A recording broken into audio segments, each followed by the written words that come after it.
I want to sacrifice more of my preferences as a white pastor. I need to grow in my laying aside of preferences for members of this body because I want Christ to be exalted through increasing diversity in our leadership and our membership. On a related note, I do not want to speak from the Bible on issues that are popular among white followers of Christ while staying silent in the Bible on issues that are important to non-white followers of Christ. That's not faithful pastoring. I actually read this week how studies have shown that white church leaders are less likely to speak and act prophetically on race issues because white church leaders have more to lose when they do. Basically, if you want to draw a crowd in general, stay away from racial issues.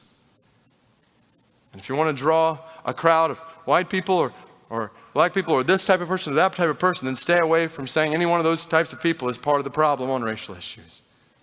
Because the reality is people mainly want to be comforted when they come to church. And as people, we're naturally drawn to that which brings the most benefit with the least cost. So if you give people a choice between the church of comfort and the church of comfort, but you need to make sacrifices to change your life, people will choose the church of comfort most every time. Which is why we've designed so much of the church culture the way we have today. And it's why we're so prone not to talk about issues that are uncomfortable to us. And I just want us to see that the Bible doesn't give us that option. Like Amos 5 doesn't give us that option. We cannot truly worship God while we stay silent on injustice in all kinds of areas. And I know as a white pastor, I have blind spots. So I am part of the problem.